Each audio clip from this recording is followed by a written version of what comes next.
Hey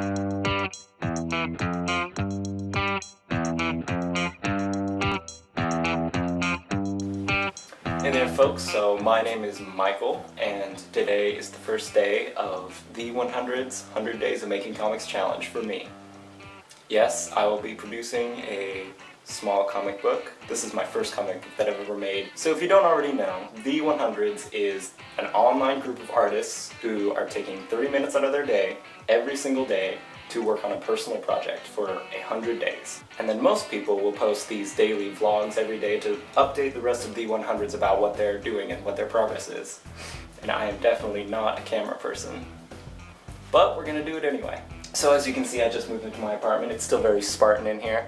I have my bed and a completely blank wall, which you're going to get to look at for the next couple days until I put up some posters. I actually intended to start this 2 days ago on September 15th, but then I moved. I've just moved back to the city where I'm going to college, and college hasn't started for me yet. I still have another week, and so these videos will be a little bit easier for me to produce like this coming week.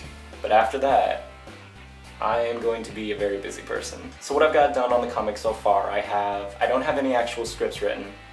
I have character designs for most of the main characters, which there are about 5.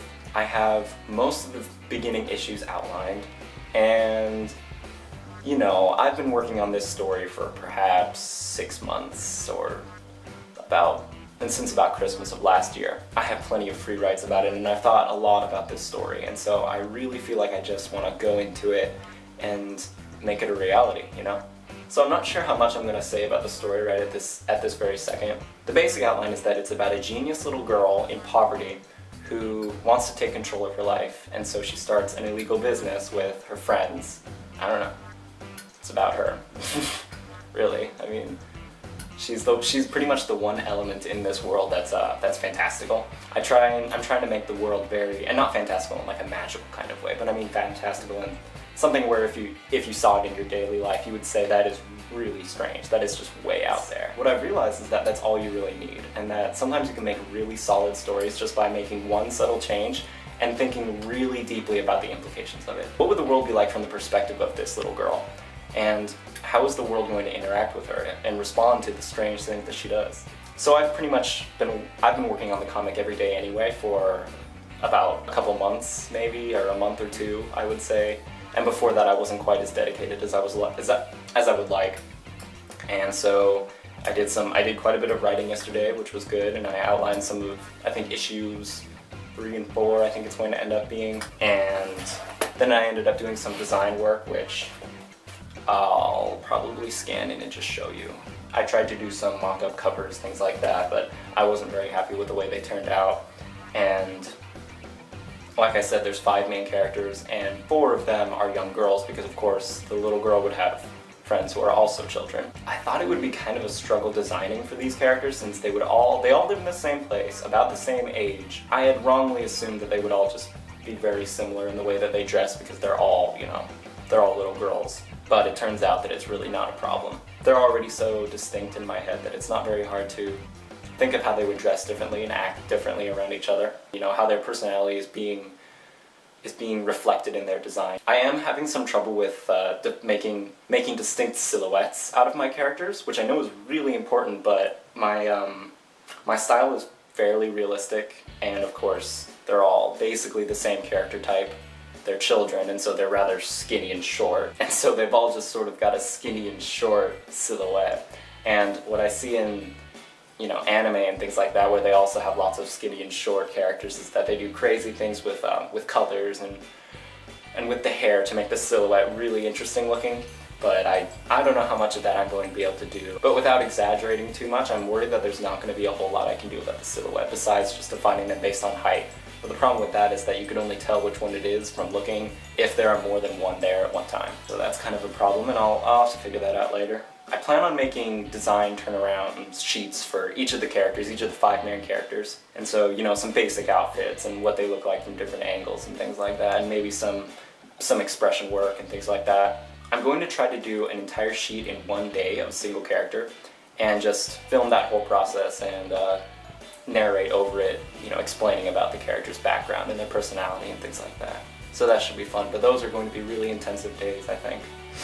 I really love design work, but it is kind of difficult for me. I'm not as visually creative as I would like, so I find myself looking at reference a lot. I can draw just fine from my imagination, but it never comes out looking as interesting, even if it's a technically solid drawing. But I am young, and I need lots more practice, which I'm very happy about because I don't know where I'm gonna be. That's kind of the beauty of it, Like, yeah, I've got a long road ahead, but it'll be a journey one way or the other. So the reason I really started this, I was in a Patreon hangout with Kevin Cross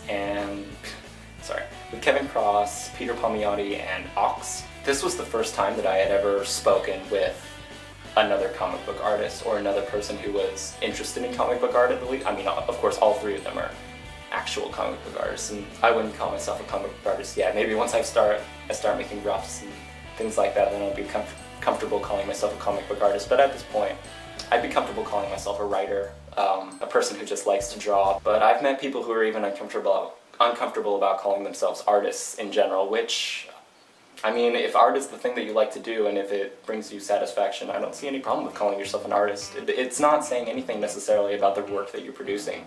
Art is art. Like, whether you're watercoloring mountains or, designing comic books, you're still an artist.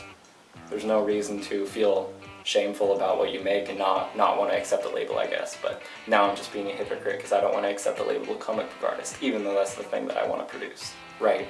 I was feeling apprehensive about starting this because all this time that I've wanted to make comic books, I've just felt like I don't have the technical skill to do it, to physically create a comic book.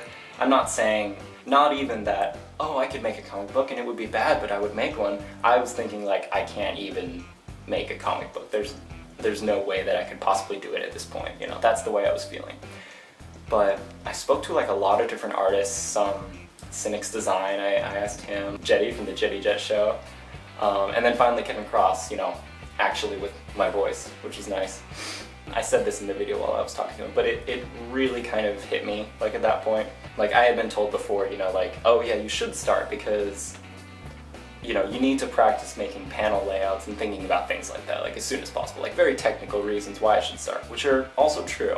Him and Peter and Ox all just worked really hard to, give me the confidence, basically, to step forward into my life and do the thing that I actually want to do. So I figured, I'm just gonna do it. Like, you don't need to be the greatest artist in the world to try. And Kevin suggested to me that I start by doing, like, a single issue that's a comprehensive story, rather than, say, starting with issue 1 of my entire saga and just going forward from there, because that will just get daunting. Because if I were to start and then just keep going on through, it's just going to get it's going to be more work than I can ever imagine, basically. Like, I've written novels and things like that, but this is something else, And so I was thinking about just sticking with the story that I already have designs for, this story, Oh My Child, but doing a one-shot kind of vignette from somewhere in the middle of the story, like when things are already started out, because of course in the beginning you have all of this set up, like 2 issues before it even really, before you get into, like, the swing of things, I would say. Like, those issues are very important. Like, I know that they need to be there. I decided to push it back a little bit before she starts her business so you can understand who Addie is. The Addie is the name of the main character, right? Like, Addie is such an uncommon person, and I think it was really important to, kind of show her background before just going into the crazy stuff that she does, which, I mean, she still does crazy stuff in the first 2 episodes, or, I mean, in the first 2 issues, but it really escalates, I could say. So there's probably countless points that I've forgotten to mention today, but I can't remember them right now. So I'll hit you guys up with an update tomorrow. You'll see more about what I did, and yeah, this was my first day of 100 days of making comics. Thank you for joining me. I wish this had, like, an LED indicator that told me that it was on, because I'm not entirely sure if I'm talking to myself or if I'm talking to myself and also a microphone.